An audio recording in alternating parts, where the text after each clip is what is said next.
I think we all know that there's going to be some upside. I think the challenge is what we're seeing right now is nobody can really factor what that upside looks like.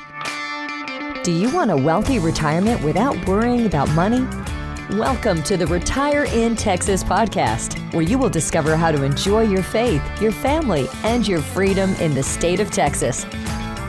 And now, here's your host, financial advisor, author, and all-around good Texan, Darryl Lyons. Hey, this is Darryl Lyons, CEO and co-founder of Pax Financial Group, and you're listening to Retire in Texas. This information is general in nature only. It's not intended to provide specific investment, tax, or legal advice. Visit paxfinancialgroup.com for more information. So I want to discuss with you, and I'll put a link in the show notes. Charles Schwab put out a 2025 U.S. stock and economic outlook paper. Just going to provide some highlights for you guys. Charles Schwab, for those that don't know, large investment manager, one of the largest in the world, 1963, started by Charles Schwab. He was actually wrote some newsletters, and then it ended up becoming a kind of a stock trading platform. But one of the things that they do that's important for a lot of people to know is that they provide custody of client assets. They're one of the larger ones. So that way, when somebody invests with Pax, it's not with like Pax's money where we're commingling the money. It's a separate legal shield. So it's, they provide custodial services and abide by all the government regulations. Fidelity does it. LPL does it. Edward Jones. So Charles Schwab's really nice because they're independent. They don't manufacture products to be sold. Maybe they do. I'm sure they do somewhere, but I don't use them. And so they do have a good research arm. Jeff Kleintop runs it, and Jeff's been around a long time. You've probably seen him on CNBC. So he's part of developing this outlook. And I want to just cover some things in this outlook. I think it'd be just helpful just to get your head around what the market's thinking right now. And I know you're thinking a lot of these things. So maybe I can fill in some gaps or at least take you to a place where you do your own due diligence and research. But I want to start us out just with a little humor. At the border, a man drives up on his bicycle with a sack on the luggage rack. The customs officer says, "Do you have something to declare?" The man says, "Nope." Customs officer says, "Well, what's in the sack?" The man said, "Sand." So during the check, it turns out it's actually sand. So every day for a whole week, the man comes with the bike and the sack on the luggage rack. And on the 8th day, the customs officer becomes suspicious. The customs officer says, "What do you have in the sack?" The man said, "Just sand." The customs officer says, let's see. This time he sifted through the sand, and yeah, sure enough, it was just the sand. And this man, he continues to visit the border every single day. 2 weeks later, the border guard has had enough and sends the sand to the lab, and the result is it's just sand. After another month of these sand transports, the customs officer can't stand it any longer and asks the man, "Okay, I'll give it to you in writing that I won't tell anyone, but you're smuggling something. Please tell me what." And the man said, "Bicycles." Now, I thought that was humorous, and I thought it was apropos for these tariffs and these international trade conversations we are about to have. And much of this Charles Schwab economic outlook was rooted in Trump's tariffs. And everyone trying to figure that out has created some degree of uncertainty. Now, the construction of the political framework has been defined now. So we know we have a Republican president and a Republican Congress. Now, historically, under those types of frameworks, the Dow Jones Industrial Average has averaged 7.3%. That's just an information point. There's a lot of variables in that, but just to know that's been the average return during that makeup. So what does it look like under a Trump administration? What are the considerations that may move the needle one way or another? And tariffs are the bulk of conversations that are taking place. And of course, one of the ones that's going to hit headlines is the idea of a mass deportation. Now, this is not an unfamiliar territory. In 1956, Eisenhower had something called Operation Wetback, where he did a mass deportation in Operation Wetback of 1.3 million people. And growing up in the Rio Grande Valley, I'm quite surprised that that was the name, but that's the name. So the prognosticators are just trying to determine, is it going to be closer to 1.3 or could it be closer to 8 million? And so some of the modeling has both of those extremes in it.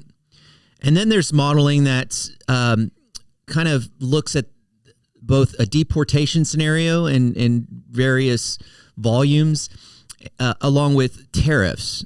You know, is it a 10% on everyone tariff, or is it going to be closer to like 60% on China and 25% on Canada? What does it look like? And so Charles Schwab ran a bunch of scenarios with those variables intact. And the idea behind all of those scenarios is that the U.S. economy will have lower and slower growth and higher inflation. Do we believe that to be true? I think this is where I get a little perturbed with economists, and I think most of us do. There's always the indirect consequences that they can't define, and that's generally rooted in human behavior, that it's very hard to quantify. And so economists will always put this out there, and the data does tell us a story, but it's just really hard. And I've seen this over the years as you know, economists tell you what the market's going to do over the next 10 years. And I always find it peculiar. You can't factor in human innovation. Like, what are we going to invent? So how do you model that? And I think the same thing goes here. Charles Schwab would suggest to you, based on just the probabilities of various outcomes of deportation and tariffs, what they're suggesting is the market's going to not do as well, or the U.S. economy is not going to do as well. But what does that do for domestic production, innovation, and small business? And that's one thing that you just can't measure. So I think we all know that there's going to be some upside. I think the challenge is what we're seeing right now is nobody can really factor what that upside looks like. Now, even if Charles Schwab is suggesting that it's going to be slower growth, just to let you know, many of these scenarios is not a materially slower growth scenario, especially when you factor in how the U.S. dollar will move in these scenarios, because most people, and at least Charles Schwab, will say that tariffs will help the U.S. dollar. So even though you may pay more for a Porsche or BMW because of a retaliatory tariff in Europe, the dollar would be in these scenarios stronger, so it would be offset.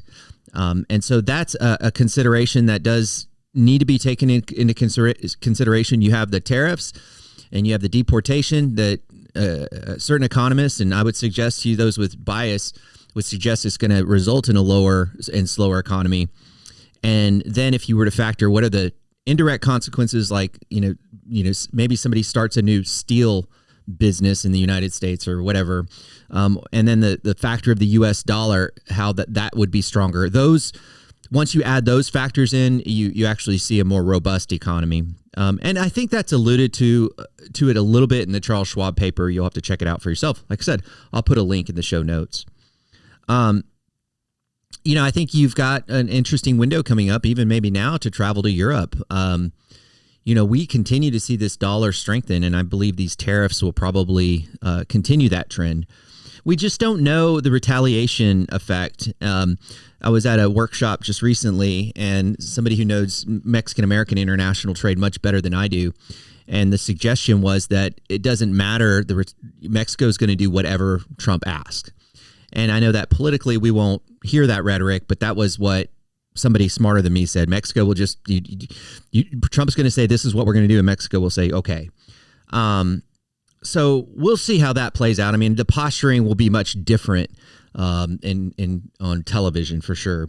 And the posturing, on that same note, the posturing for deportation will be much different. I mean, we will absolutely, MSNBC and some other biased news networks that have been exposed in their bias over the last 5 years. I don't think there's any arguing anymore on what that is, but they will show the really probably the peripheral separation of family stories that may or may not be real. It'll remind me a little bit of that time that they highlighted that Border Patrol agent whipping a migrant that really wasn't a whip. It was just a camera angle.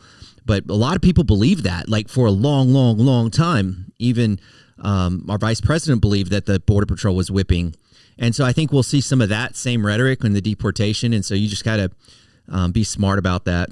But those are the optics that are going to occur. You're going to see some optics in the deportation space. And you're also going to see some in the rhetoric of tariffs that really don't describe very well what's happening behind closed doors. Domestically, the expiration of the TCJA, Tax Cuts and Jobs and Reconciliation Act, that's going to be a conversation that's going to happen quite a bit because this act expires. It was actually one that Trump put in place. It expires at the end of 2025. There's a lot of factors in there, but the one that you really like that you don't know is the increased standard deduction. A lot of people love that. It makes life easier. We'll be paying attention to whether or not that goes away. I wouldn't imagine it would because it's obviously Trump's baby, and I think a lot of people like it. So we'll see how that plays out. But the expiration of that's really important to keep our eye on, especially when it comes to like planning scenarios and maybe doing some Roth conversions under. It's very specific and personalized, but make sure you work with your advisor specifically in 2025 because we might want to do some Roth conversions in anticipation of how that Tax Cuts and Jobs Act is going to play out. So we'll see some of that. All of this will factor into how, unemployment will look.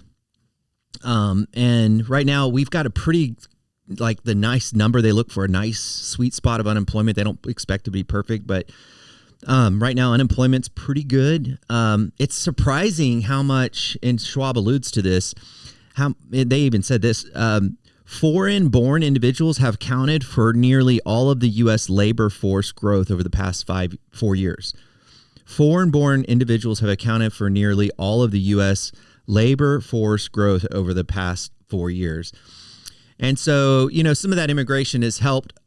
We know that. I mean, there's not any denying that. It's just doing it. And I think most people want to do it in an orderly way, in a way that's not chaotic and without, some boundaries in place. And so I think for the most part, and I can't speak for everyone, but in the financial space, we know based on demographic trends in our country that immigration is necessary for our whole machine to work. And so it's just the idea of it has to be done, like I said, orderly.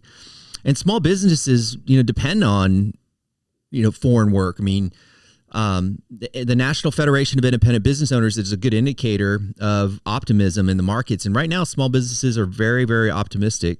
Charles Schwab alludes to this. And that's very important because 2/3 of all jobs in the entire country are from small businesses.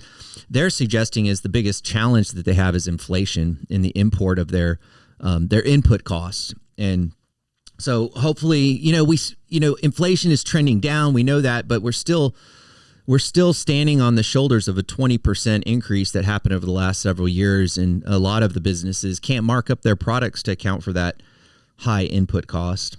Housing affordability is alluded to this in this Charles Schwab research report. And yeah, that's going to be tough. And we right now, I've talked about this before, but new first-time home buyers has been the lowest of all time because of the affordability issues. And I don't know, this is one thing that we have to figure out is how do tariffs impact the input cost of the materials? And of course, you look at many construction workers, they're not U.S. citizens. And so what does that look like if we don't have any construction workers?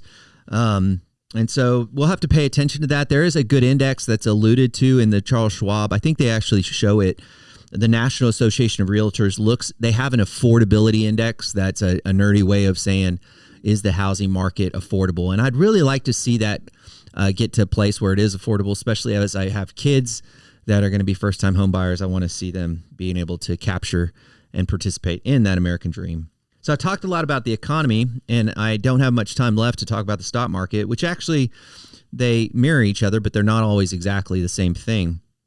I think if you look at the stock market, what Charles Schwab would say is that if you just shut your eyes, if you invest at the beginning of the year, shut your eyes, and at the end of the year, you'll probably have more money in the stock market than than what you started with at the beginning of the year. The problem is that in between there's going to be a lot of reasons for you to sell. And I'm actually a little bit nervous about this because we haven't had one of these 20% drops in the market in a long time. And we used to have them more often, and we're just not used to that. So when the market drops 20% in in 2025, we're all going to freak out. I promise you I won't freak out. I mean, I am absolutely training myself for these events. And I'm hoping that I'm equipping all of you guys to just mentally prepare for these pullbacks, and hopefully you maybe even have squirreled away some cash to buy in these opportunities. The market is trending very well. They measure this something like the 50-day moving averages above the 200-day. It's a little nerdy thing, but it's called momentum, and the momentum is there. A lot of people ask themselves, well, this market's doing so well, are we long in the tooth? Which, by the way, is an old saying, like a horse, have these big teeth, and if the teeth are really long, that means they're old. So is this stock market getting too old? And in some places it might be, but not everywhere. I mean, we're actually forgetting about some areas of the market, like the international piece. If you look at 2017, international did really well, and we might be coming around to another international piece. But if you look at your investment portfolio, the international's kind of been not as good as domestic. And it is this idea, I think, of American exceptionalism, and there's some truth to that. It's just pretty exceptional right now. And bonds, on the other hand, are, that's been, hit or miss. But I want you to know that if you're not talking to your advisor about private credit, that seems to be the place. It's very similar to bonds. They are pretty much bonds, but it's a really good opportunity for us to get enhanced returns for clients. But municipal bonds are good still. High yield. There's always pros and cons of bonds, but they're still doing their job. They're doing it better than they did even 6 or 7 years ago. For me personally, I like stocks. I think owning a company makes a ton of sense. And then, of course, the smaller companies like the Mattels and the Smuckers, these are kind of small mid-cap companies. They've been neglected over the years, so they're a little bit on. Some of them are on sale right now, and hopefully that'll turn, and we'll be able to capture those returns in the portfolio. Because if you looked, the small companies haven't done as well as the big companies. Man, I still more content. Do you mind if I keep running just for a little bit longer? Just a little bit more. Because I want to talk about this peripheral market that comes in, but when bubbles come or excess money comes, you've got these weird markets, like an art market. Some guy bought for $6.2 million. He bought a banana that was duct taped to the wall for $6.2 million. And, he bought that because he had made a bunch of money in crypto, and he just wanted to show off. I think he just wanted to make a statement that he made a lot of money in a specific coin. And that was kind of a promotional effect. And so we ask ourselves, I'm getting the question a lot, should I own crypto now? I don't really know. We've had allocations to crypto for our clients, not across the board, but when it's been appropriate, 1% allocation, maybe 2 or 3%. But here's the thing about investments in general. It generally makes sense to be greedy when others are fearful, and fearful when others are greedy. And right now, people are pretty greedy in the crypto space. That doesn't make me feel good about entering. I usually want to enter when it's uncomfortable and nobody wants it. That to me is the illogical logic that has served a lot of investors well. So you can certainly own crypto. It may go to 200,000 in Bitcoin, but it's just one of those things where people are really excited, and that's usually not the best time. I'm kind of one of the type of people that just want to stay disciplined and buy good companies and own them for a long period of time. It's a lot to cover, and we didn't even cover the debt ceiling. I'll cover that in another time because that's going to be a different conversation. But that's one of those things that hasn't been addressed lately that we definitely need to talk about. We didn't even talk about oil, natural gas. We didn't talk about Doge, the entity that's designed to reconstruct our the government efficiencies. So still a lot to talk about. But the Charles Schwab document, and again, I'll put this in the show notes, is pretty efficient. It covers a lot of ground. I gave you the executive summary, so you can read it if you want to confirm what I'm saying is true. Or you can just share this podcast with others, which I do want to encourage you to do, to share with others. I think people do need to hear this particular angle about the markets in general, because whenever you guys give me feedback, you say it's really helpful. And so I want to help a lot of people. So please be sure to share this. Now, I'm going to leave you with this. It's a summary That's at the very bottom, and I'm going to quote it here. It says, to borrow something from our founder, Chuck Schwab, is fond of saying, here it is, investing by nature is an act of optimism. And so we remain optimistic. But we also need to be risk mindful, especially in a year with so many cross currents at work regarding policy. And so I am very grateful for all of you guys as we come into this new year. I hope all of us at PAX can lead you well. I'm prayerful that we have a good team and good community that can come together and work together through all the ups and downs in 2025. Thank you. And remember, you think different when you think long term. Have a great day.